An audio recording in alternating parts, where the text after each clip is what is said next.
You're listening to the Truth About Fur podcast. The Truth About Fur podcast is a co-production between the Fur Institute of Canada and Wild Origins Canada. And we're rolling. So you, since we last talked, you had made a big trip over to Europe and back. We're going to hear a little bit about why and what messages you have coming back from there. So I just had a friend from Alberta who did a trip to Poland.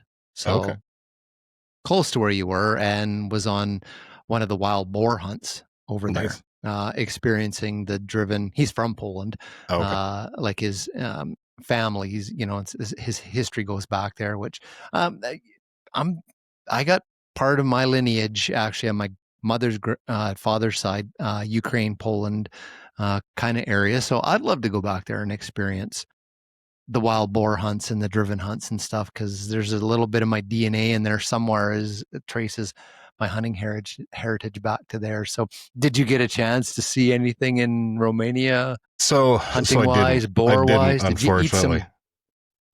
I ate plenty. But I did. I was kind of constrained for the few days I was there. I was pretty constrained to downtown Bucharest. Fortunately or unfortunately, Bucharest is a beautiful city, but didn't. Did you get wild boar and red stag and stuff in downtown Bucharest? I think there were some restaurants that did. None of the ones that I was in, unfortunately, but. An interesting, my first time in that country. I have some very good friends from Romania that gave me a lot of really good tips on the things to see and places to go in Bucharest. But I have some colleagues from Poland. They're involved in the mink sector in Poland. They're always like, we need to find a reason to get you to Poland, and we need to go. They always send me like, oh, today's the feast of Saint Bertus, the patron saint of hunters. Okay.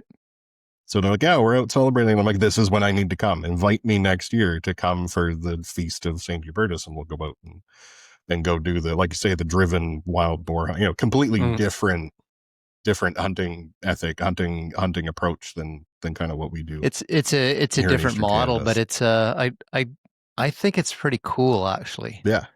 Oh, yeah. I think that's really one of the really interesting things is kind of experiencing how different people around the world approach some of these things. So that's Monica, if you're listening next year, we need to make it happen. So it's been a busy couple months, especially this last month. My passport got a bit of a workout, was in the States, and then came back for a week or maybe 2 weeks, and then I was off to Romania. So.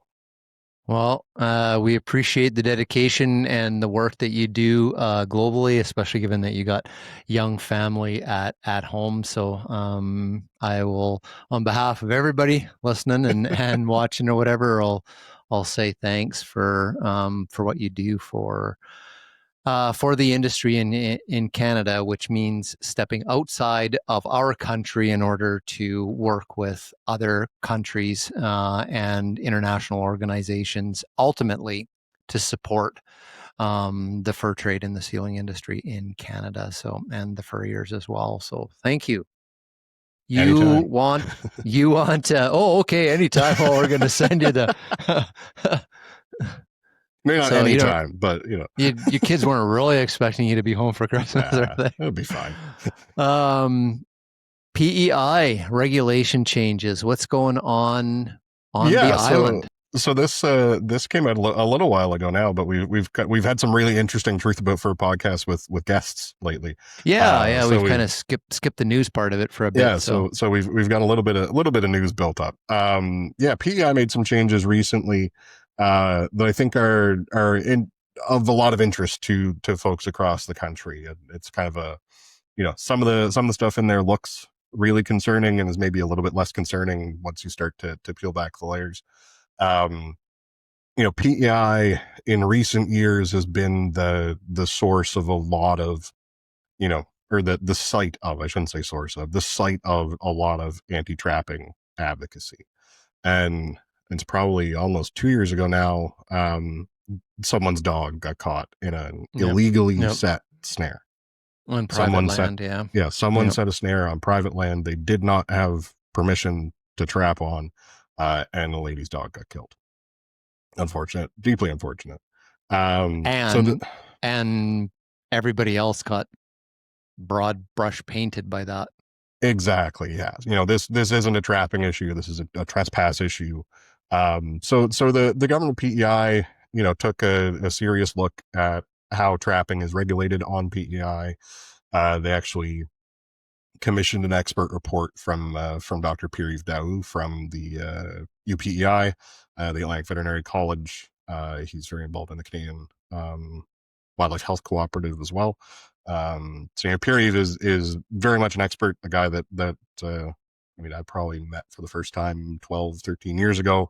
Very involved in trapping research, very involved in sealing research over the years.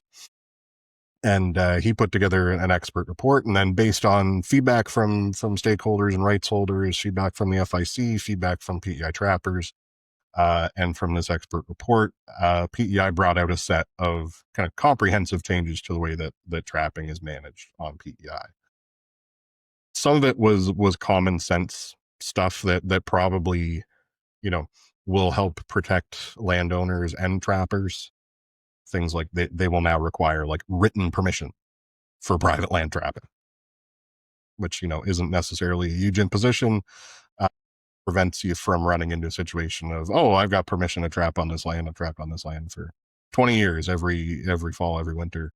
Well, the guy that owned the farm died 3 years ago, sold it to somebody, and all of a sudden the new owner finds out there was someone trapping the back of their land. Like, PEI is such a unique circumstance when it comes to trapping, and to a lesser extent it comes to hunting as well, of so much of PEI is private land.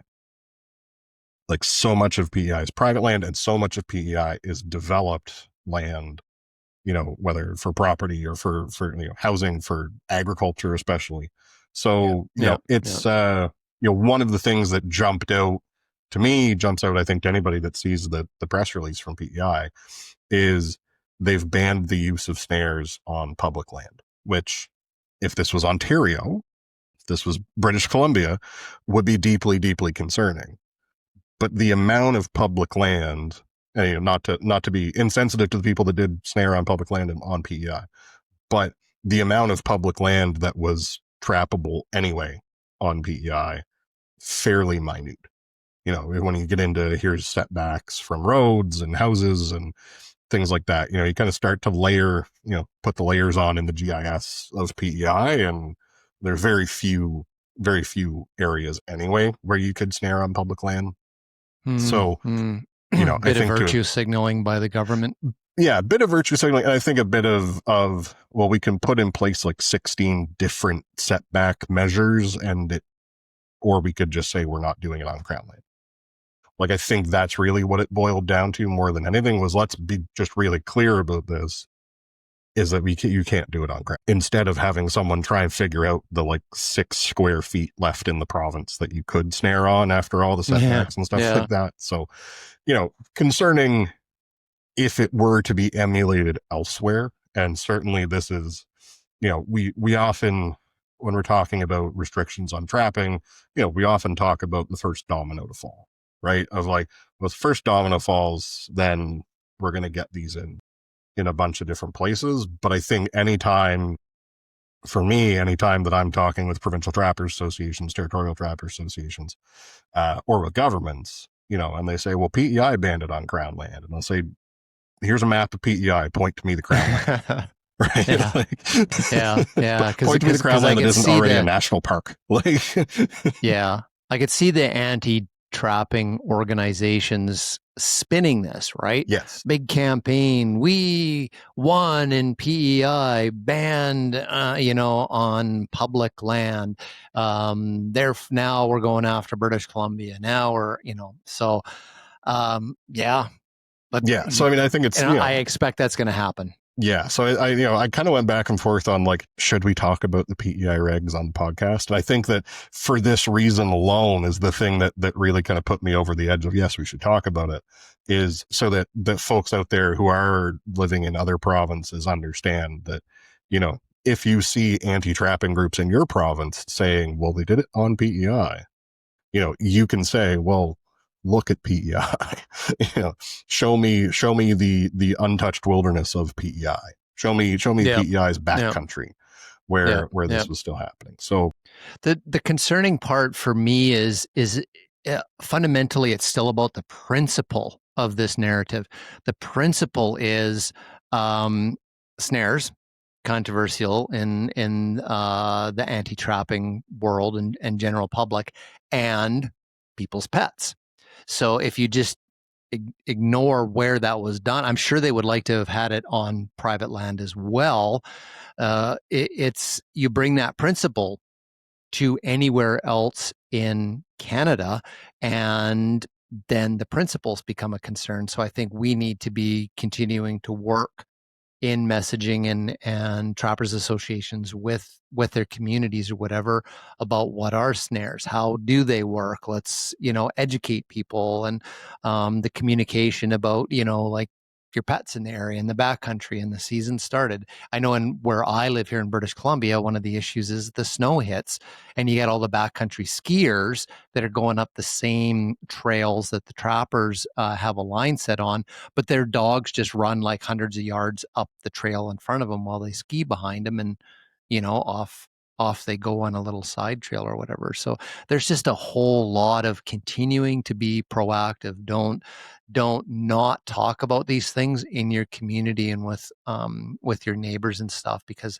I think in the long run, that's where we get caught, is by being overwhelmed by an untrue narrative or a lack of education in our community. So yeah, and being able to nuance that of, if you're meeting with a MLA, MHA, MPP, MNA, LMNAOP, the alphabet soup of elected officials, and they say to you, you're a trapper, and they say to you, well, PEI bans snaring on Crown land. Well, now, if you're listening here, you can say, well, that's because it's PEI. Like, this is a land use decision, and PEI doesn't have a whole lot of land that is Crown land. And, they could have put together, here's a Swiss cheese of where you can snare on Crown land, and like every person that snares on Crown land in PEI would have been in an area the size of my living room. That doesn't make any sense either. Yeah. So okay. The other two things that came along with this, on continuing on the theme of hanging wire, until now, PEI did not allow for relaxing cable restraints. So, they are now legal on PEI. Certainly there's something that's been used here in Nova Scotia for many years. There's a few jurisdictions across the country where they aren't allowed still, but there are many jurisdictions where they are. So, despite the fact the government was taking one tool off the table, they put another tool on the table and said you can now use relaxing cable neck restraints. So that's another tool to, avoid negative interactions with dogs, especially because, a dog gets in a relaxing cable restraint, they pull against it, they feel like they're on a leash, they sit down. Ideally, someone is walking closely behind them, as they should as a responsible dog owner, or ideally have that dog on a leash. That's another part of this kind of whole conversation. And PEI it has a particular set of circumstances that on private land, you are allowed to let your dog run free on your own private land. But, this is another thing that the trappers associations and others need to keep in mind of. There are restrictions on what people can do with their dogs in many provinces. Yeah. So, here in Nova Scotia, having a dog at large in wildlife habitat is a finable offense.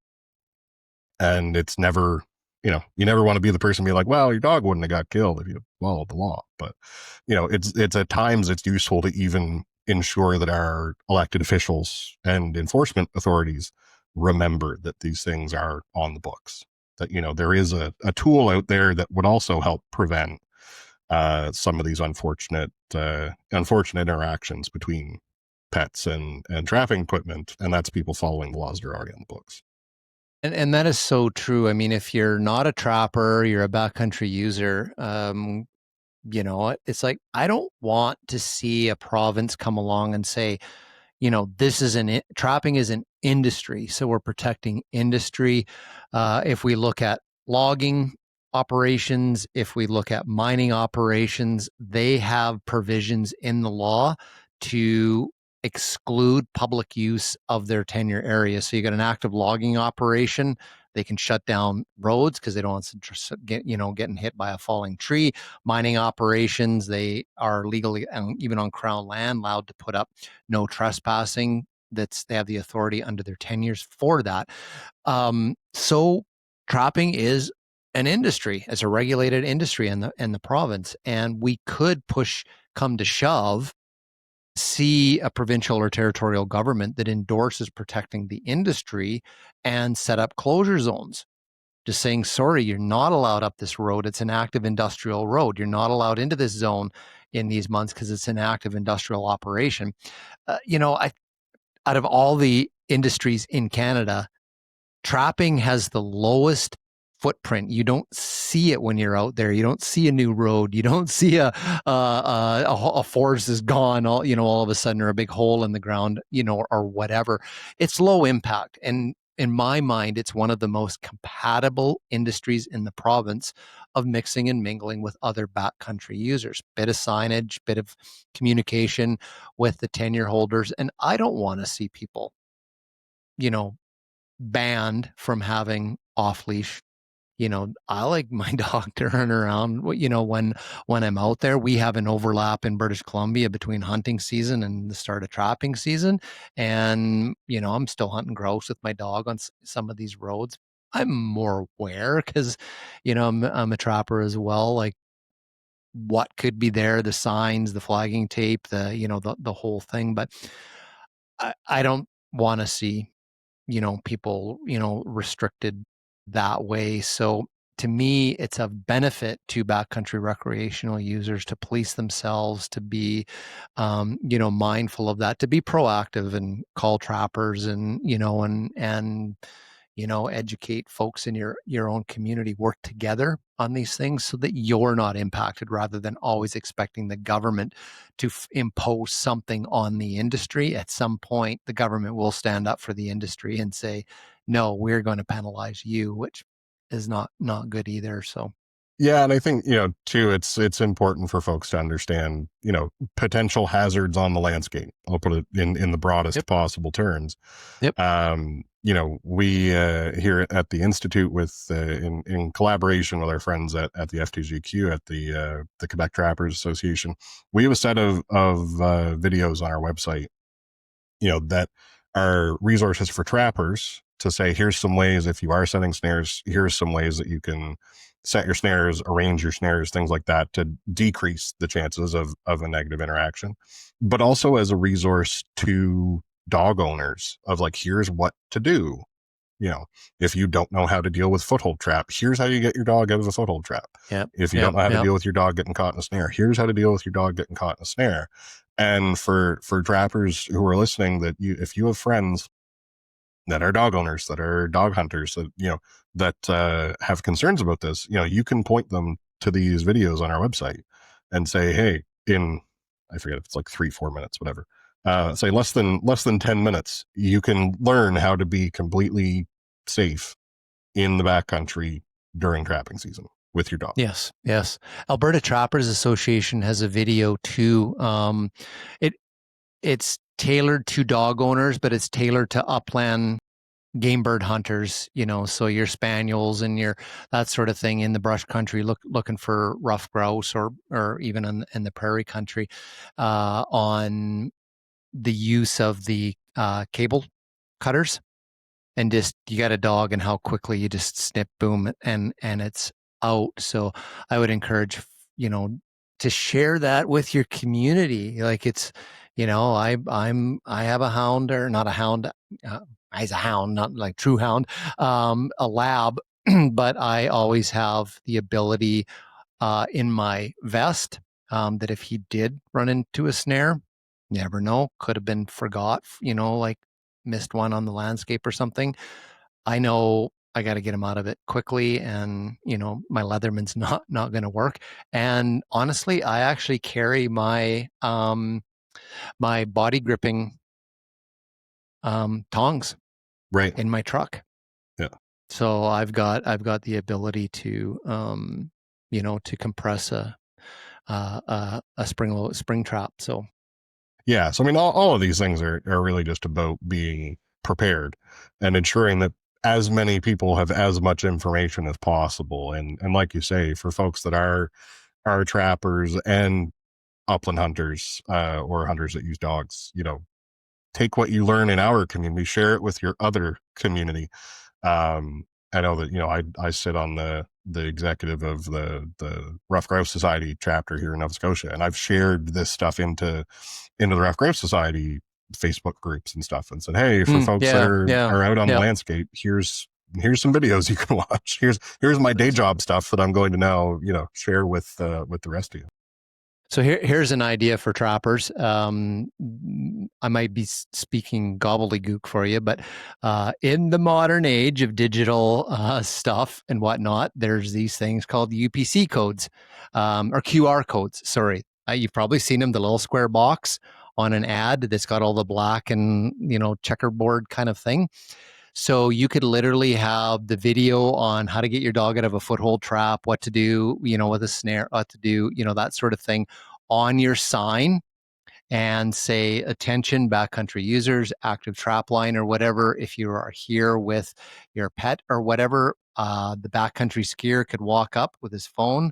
As long as you got cell coverage, click on that little thing and actually see the video at the trailhead going, oh, if something, were to happen or whatever. And so it's a little tool to like put this type of stuff in other recreational users' hands, potentially like in the parking lot where it could mean the most.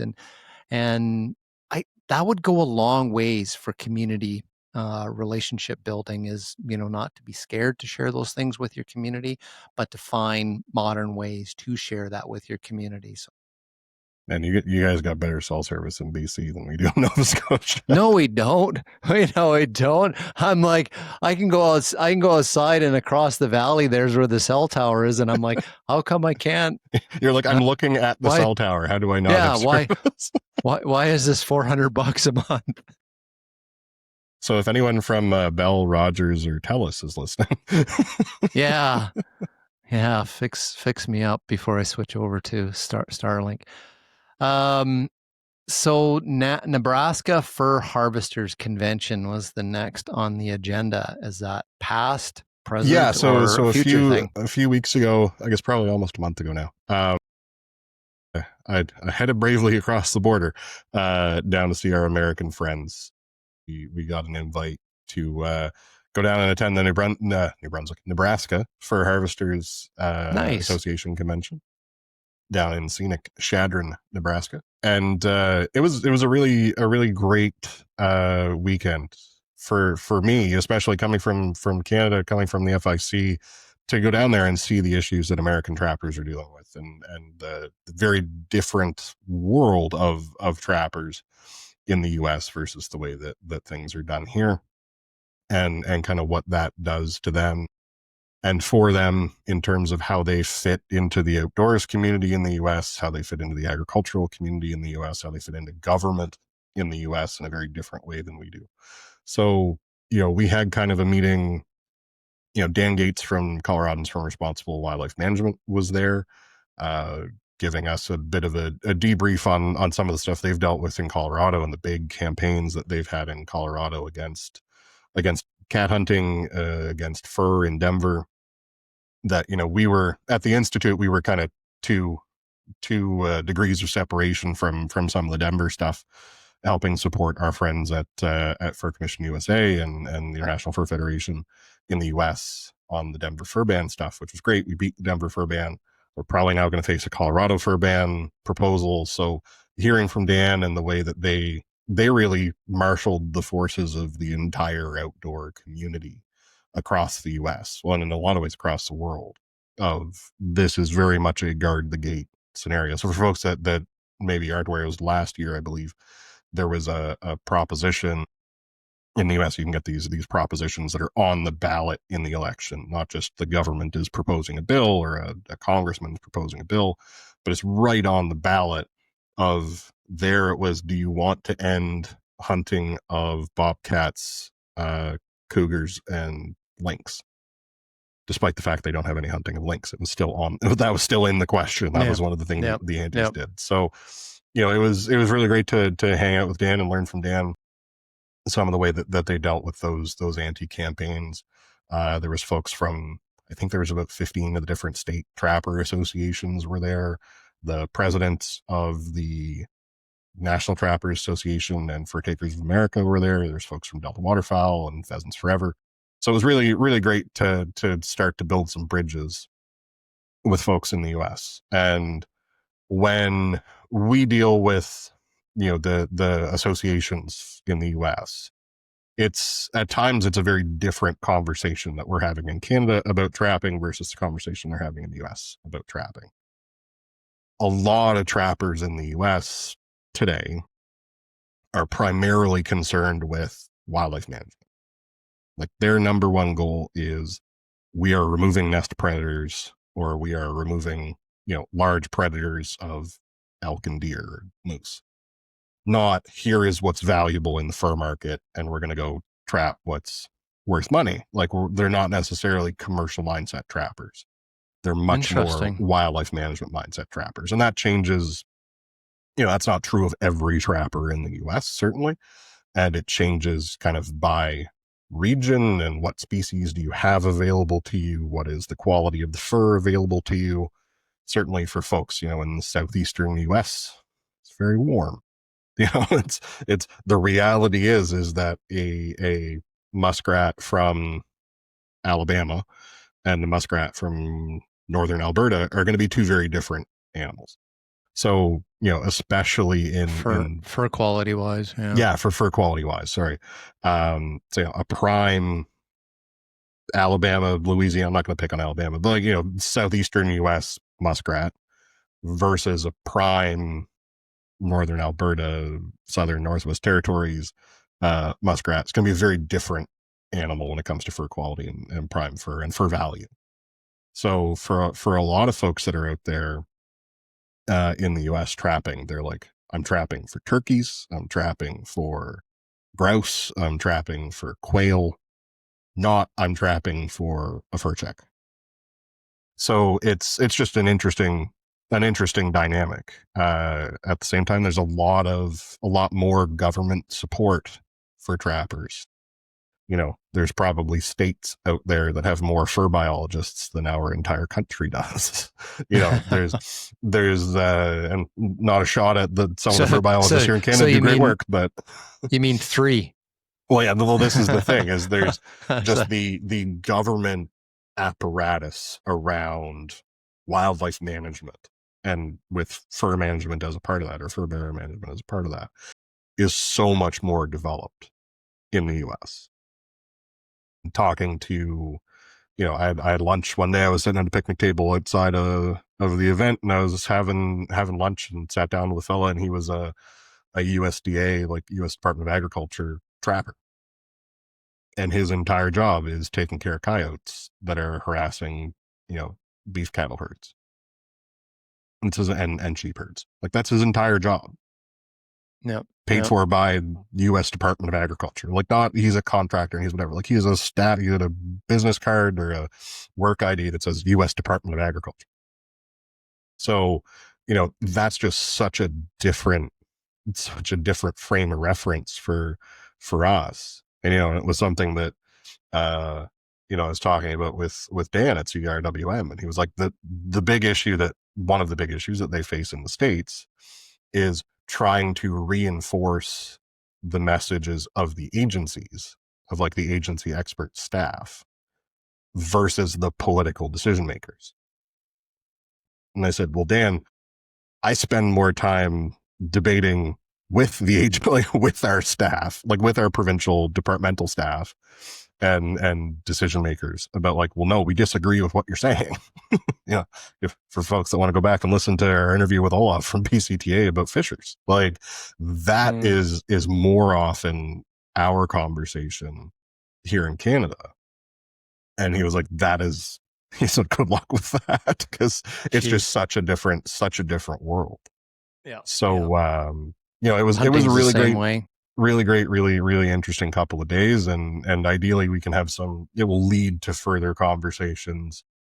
Certainly the folks at NTA and FTA, they, because of the different priorities of their trappers, they spend a little bit less time engaged on some of this international trade stuff than the FIC does. So it was great for us to be able to, for me to be able to bring that to the table with them, and we can try and start to have some more regular conversations between FIC, NTA, and FTA, because really we're all dealing with some of the same issues. Might be coming at stuff from slightly different angles, but at the end of the day, we're all representing trappers. We're all advocating for trappers. So hopefully we can continue to do that in a bit more coordinated of a fashion. Wow, that is super interesting. I just love the dichotomy of sort of the motivations for trappers between the two countries, and that really struck me, because I know I was involved with and supporting and following along on the Colorado cat hunting proposition, Origins Foundation. Of course, we had Lionheart, the film that kind of was interjected into that, and was used as a public education tool about who hounds hunters were. But I remember, how strong Dan was able to advocate in the state of Colorado and counter the anti-cat hunting movement by saying state biologists do this, state biologists collect this information, state biologists have these population estimates. And he was able to use them as his leverage to say all the things that they're saying, no, our state biologists do this day in and day out. And I was just amazed by that, because, I look British Columbia, and it's like, okay, we're allowed to hunt cougars, we're allowed to pursue them with hounds, and if there's a campaign, we're like, yeah, we don't have any like mountain lion biologists, and yeah, we don't actually even have a mountain lion management plan. It's just, there's nothing there that I could use to defend houndsmen in my province by saying, look what the government experts are doing. Same thing, like you said, half the time we're like, hey, can't you guys hire a mountain lion expert? Hey, can't you guys do some population studies? Hey, can't you guys come up with a management plan that we can all talk about? So very interesting. Yeah, very interesting. It ends up turning into well, how much money can you bring to the table? And then the government can kick in a little bit, and we'll go to university and get them to do the research for us, instead of where in the States, it's just like they just have such enormous, comparatively enormous budgets to be able to carry out some of this work. I don't want to beat this to death, but I mean, one of the big differences I see is the state agencies at the state level, Fish and Wildlife in the United States, they are advocates of the trapping industry. They're advocates for hunting. They advocate on our behalf as well. My feeling in a lot of provinces and territories in Canada is the governments are not strong advocates, and they would just as soon be able to find some piece of evidence, study something somewhere to take away, as opposed to add to trapping. Oh, this is easy to take this away from, them, as opposed to going, no, we're not going to take anything away from them. We're going to find ways to keep what they have or give them more. Yeah, we have to justify keeping what we have. In the US, the antis have to justify taking it away. Yeah, that's awesome. That's a great way to put it. So we will work on changing that in this country. So yeah, and I mean, and all that saying, there are some great folks in provincial agencies. Don't start sharpening. Oh no, for sure, but for sure. But it is just such a different environment. Like especially from a science perspective, of the amount of science that they're generating about fur bearers in the U.S. Like I say, there's probably states that have more fur bearer biologists, and I'm not even talking like Texas and California, like maybe Nebraska is one No, of them that there's has more fur bear biologists than our entire country does. there are research stations around the United States, and they have geographic regions in which they do research in. So, like, there's the Pacific Northwest Research Center. There's like the Rocky Mountain region, and they'll have like a research center in Ogden, Utah, and this is U.S. Forest Service, federal, and they have offices, and they're nothing but researchers. So they'll have researchers that are dedicated to plant ecology. They're dedicated to like big game. They're dedicated to biodiversity. They're dedicated to fur bearers. And so you'll have at any given time, say like in, out of Ogden or the Pacific Northwest, can't remember where their main office is in the Pacific Northwest, but they'll produce research publications going, hey, we have done this 2-year study. Here's the results of the relationship between selective cutting in old growth forests and marten populations. So then industry and the government can go, oh, here's some science. We can, adjust our practices. And that's all they do. That's all they do is they just churn out research for government managers and industry. There is nothing like that in Canada. I think the Canadian Forestry Service still has a little bit of like federal level research, especially in fire sciences and stuff and whatnot. But, it's just, again, another one of those things that shows the commitment to sustainability and sustainable use and the difference between our two countries. So. Yeah, and that was a message that I delivered at the Senate, I forget, Senate AgFo, Agriculture and Forestry Committee last year. They were doing a study that they're still doing now about the impacts of wildfires. And I testified about the impact of wildfires on trappers. And, I said, Canadian Forest Service is the Canadian Forestry Service. Like it's science in the service of the forestry industry, but trapping is an important part of the forest economy, which Natural Resources Canada acknowledges every year when they have to email me and get facts and figures for the state of the forest report, because StatsCan doesn't track fur bear harvest anymore. So that was one of my big messages to them, is there was like, we really need CFS, and I mean, in the broader federal family, but CFS, Canadian Forest Service, is like a place for it, of let's do some kind of research about fur bears at Canadian Forest Service. So just a little aside. And my last point on Nebraska, I got to nerd out a little bit, as me, innocent little boy from Cape Breton, I got to see a pronghorn for the first time. Oh, no way. Cool. Good for you. I nearly wrecked my rig because I was driving down the highway and there was a herd of them on the side of the road, and I was standing on the brakes to try and stop and look at them. But yeah, it was interesting country there.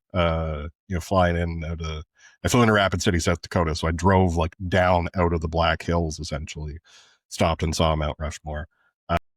So I drove through the Black Hills, really cool country there, and then out into like real ranch land, which is just a foreign concept to me and our small geography of Eastern Canada, of just like legit rangeland, of like, oh, there's nothing here except for I can see 16 miles away there are some cattle.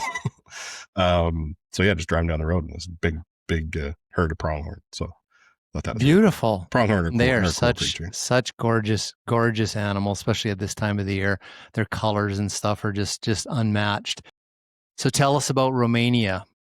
Why did you go there? What was on the agenda? Yeah, it wasn't just a vacation trip to Romania. Though I definitely encourage people to check it out. I wish I had a few days to get out of the city and head up into the Carpathian Mountains and go see some brown bears. But I think they've got like the highest density of brown bears in the world is in the Carpathian Mountains, because there's weird stuff going on up there with brown bears. But yeah, so that was the annual fur conference for the International Fur Federation.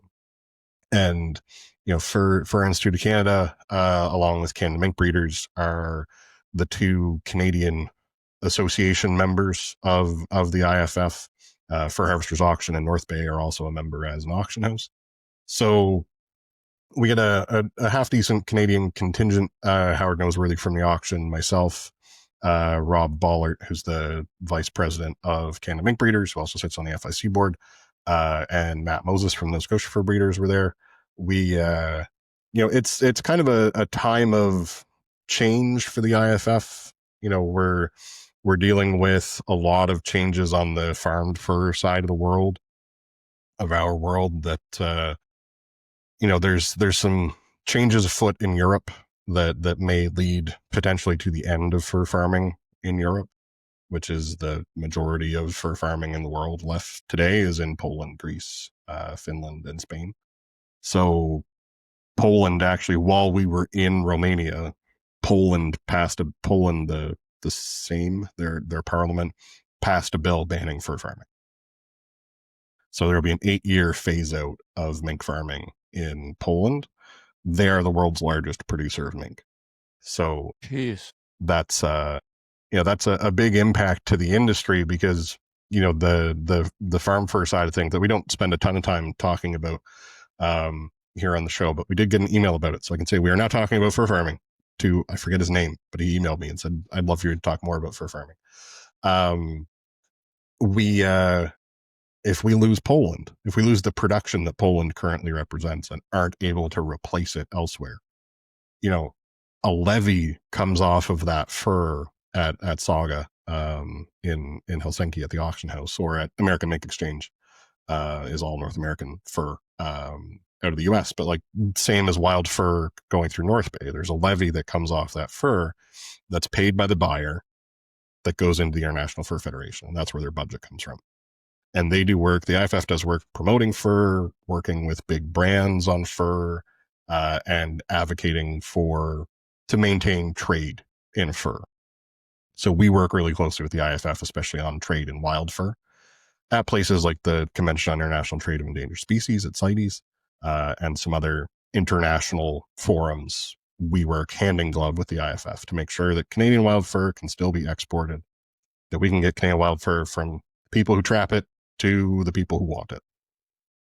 And with this change in Poland, we're going to have to see where this goes. 8 years is a long time. Governments change. Maybe they change their mind. Maybe other countries pick up the slack. Maybe it's Canada. Maybe it's Greece. Maybe it's Finland. Maybe it's somewhere else. But these are, certainly turbulent times in the broader fur world. Wild fur is a bright spot in that overall conversation. Talking to folks from the Chinese Fur and Leather Association, some other Chinese representatives that were there, they love wild fur. They want more wild fur.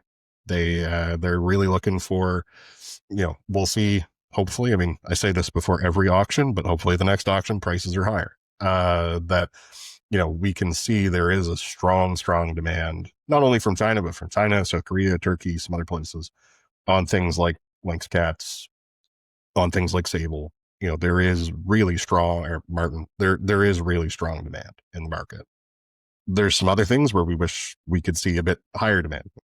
Coyotes, one of them. Raccoons is another one.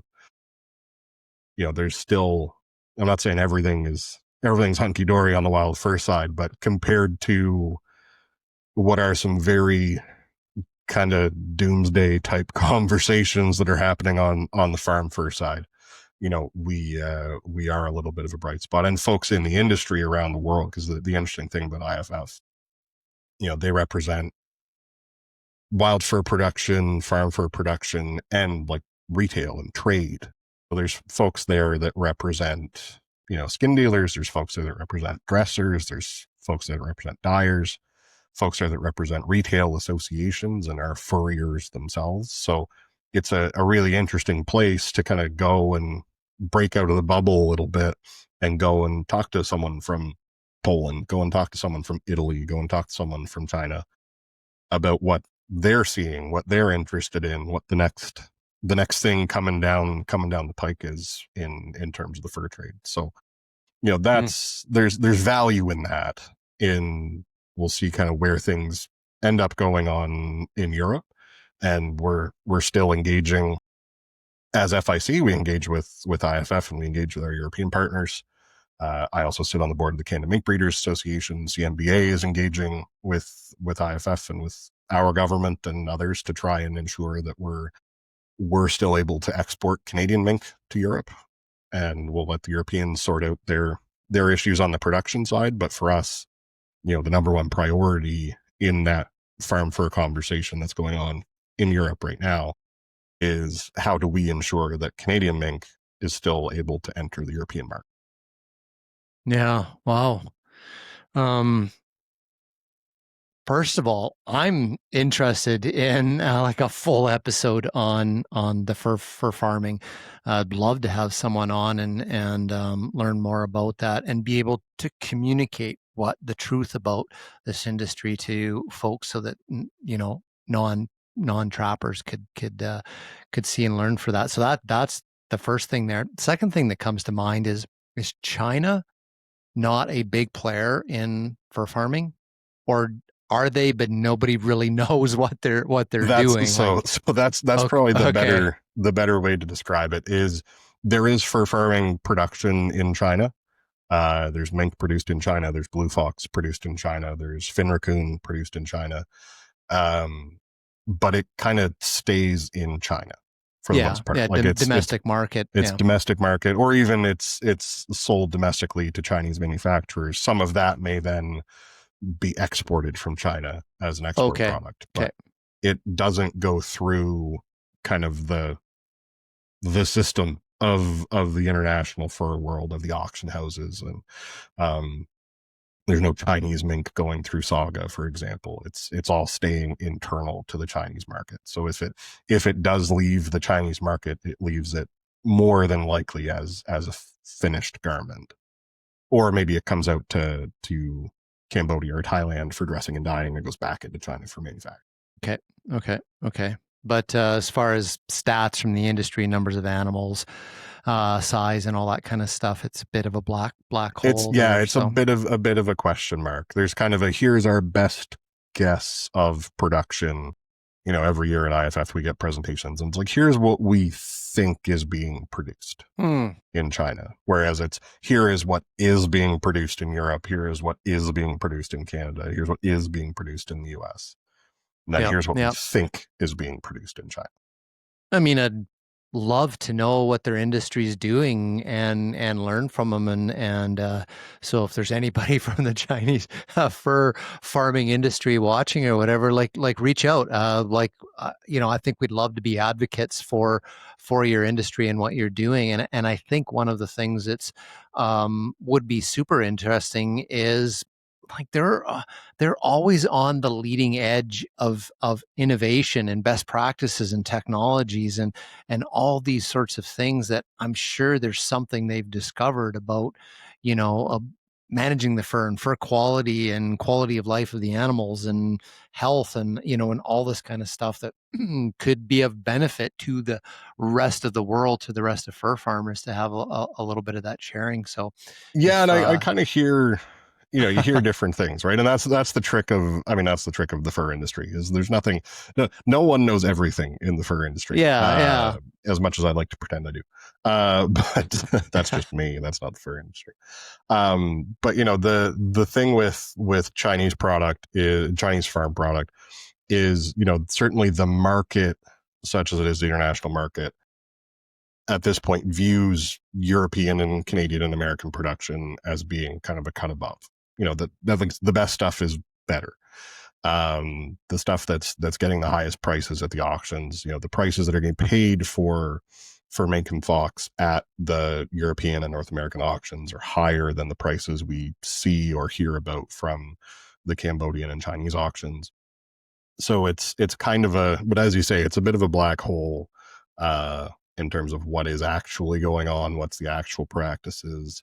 There aren't any that I'm aware of. There aren't any of the mink farms or fox farms in China that are a part of any of the international certification regimes. So, there is kind of a, if it was that good, they would probably be taking the steps to compete, on equal footing with European and North American production. Okay.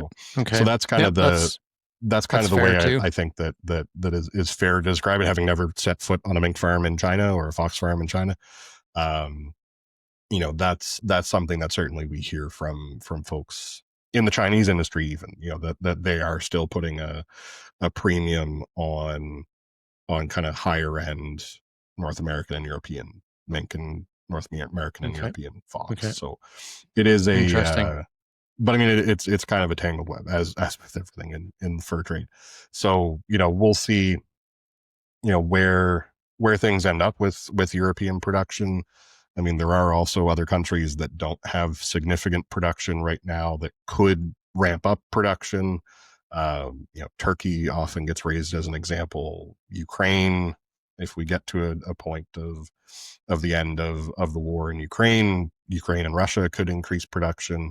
You know, Ukraine had been increasing production until the war. There was a representative from the Ukrainian Fur Association was at the IFF. And so it was interesting talking with him of like, what's it like doing business in a country that's at war? Like, this is a very real consideration for you. And you know, he's talking about, you know, people he knows that are on the front lines, or people that were involved in their association that are on the front lines of the war now. And then being able to try and, like, you know, talk about that while also talking about the impacts of the sanctions on Russia and the impacts that's having on the trade at the same time, is, you know, certainly is a, you know, something tricky, I'm sure, to have to handle. That, you know, there are times where, you know, I go back to my hotel room, lay in bed, and go, it's nice to be Canadian. Yeah, for sure. We do have to take a look around the world when we feel ourselves complaining, for sure. No, good summary of that AGM. So appreciate that, and again, just appreciate you going over there and representing Canada. Fur Harvesters Trappers Convention. You got January 9th to 10th. So Fur Harvesters brought back their Trappers Convention last year. It was the first one post COVID. They just announced their dates again. So this year it'll be, or next year, 2026 will be January 9th and 10th. Hopefully looking forward. I'll be there, or at least my plan is right now to be there. So hopefully looking forward to seeing lots of folks from across the country. You know, last year there were a lot of folks from all across Ontario, a lot of folks from Quebec. I've already talked to a few folks from out west, from Alberta, BC, say they're coming. So, you know, in an ideal world, we'll have a kind of a great little snapshot of here's trapping across Canada, up in North Bay, in January. And, you know, because that's where everybody wants to be on first week of January is North Bay, Ontario.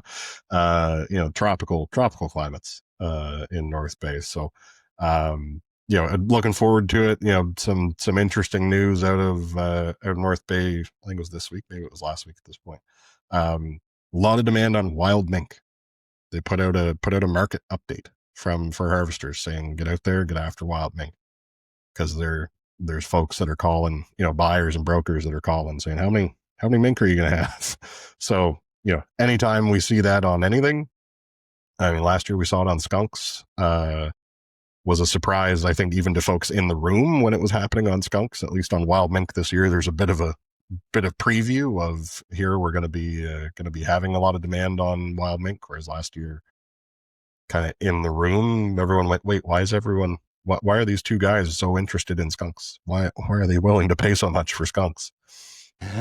So hopefully we see skunk prices hold somewhere handy to where they were last year, because averaging $80 American, I think, on skunks last year. You know, that's a big number for skunks. Yeah, absolutely. I think I probably shared this story before. I tried skinning a skunk one time when I was like 17, because a taxidermist shop that I worked at, he's like, oh, they're beautiful pelts, you know, and once they've gone through the acids of the tanning process, there's no smell. They're these beautiful And it's like, well, I didn't know what I was doing or whatever. So things got messy.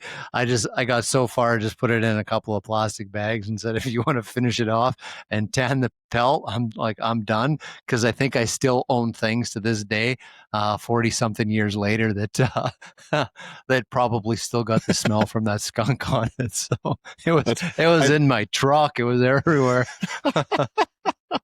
There's been enough times, I think, on this podcast and on other calls where I've been like, I have a skunk, but it's over there. So I finally took it down.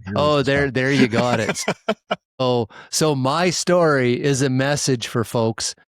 Skunk hides are beautiful. You can do lots. They make amazing gauntlets, but go take your trapper's course and learn how to properly case out animals. And the professional trappers that are there teaching the course are going to show you how to handle these things and not get it all over the place and recover your fur. And they'll probably show you how to extract some of that yellow mustardy looking stuff and make some money for it, because it's part of lures. So yeah, there's some stuff where maybe it's worth trying to kind of figure it out as you go along. But with skunks, it's best to learn from someone.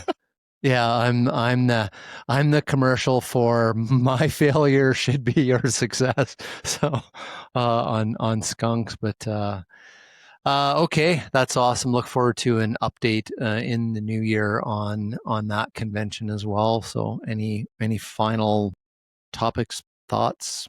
Yeah, asks, I guess one more thing for folks, for FIC members who are out there, we're set for our fur day on the hill. We'll be descending on Ottawa for February 3rd. So making sure the folks in Ottawa, get reminded that we're still here, that fur is still important, the trapping's still important, fur farming's still important. Yep. Sealing's still important. So, it's, that's one where we use February in Ottawa to our advantage. I lived in Ottawa for 13 years. It's rarely warm in February, but it makes it great to wear fur. Okay. I was on a fur day on the hill once. My first fur day on the hill was in May. And I was like, it's a little bit warm for fur day on the hill. Let's try and put it in the winter months somewhere. Yeah, you need to wait for one of those freak snowstorm blizzard things and whatever, and then the impact is more. So I remember when I went to the Dallas Safari Club Expo convention in Atlanta last January. The day I happened to roll in was the first time in 11 years that it snowed in Atlanta. It was cold. It was in the convention hall, and the big fur sellers that were there, like these huge booths and just racks and racks of like fur coats. Man, there were people in there trying them on and stuff. So I'm like, people wanting to like come and book hunts for, like whatever, African hunts or something like that. And there's like, it's snowing in Atlanta. We don't want to go to the show. So it actually boded well for the person selling fur products. So that's awesome. That's marketing for you, right? That's a good thing. So if you could go bring some snowstorms down there again this year, that'd be great. Yeah, there you go. Or I'm happy to send them to Ottawa or whatever to make your pitch better. Say, hey, if you put this big blanket around you, just kind of sit here, Mr. MP. See. Yeah, this pretty nice. The thing that made me think of it was you were talking about skunk gauntlets, and our last fur day on the hill, I brought my pair of skunk gauntlets, and the politicians love the skunk gauntlets. Like they want to take a picture wearing the skunk gauntlets for sure. Nice. And if we could just get maybe next go around, we can get our Supreme Court judges to have that on their thing. So that's another story that we skipped, but. Last two things I got. Just want to encourage folks to follow the Manitoba Wildlife Federation and their advocacy work on access for everyone to public lands. There's a tremendous amount of conflict happening in the province of Manitoba with some blockades, mostly related to hunting.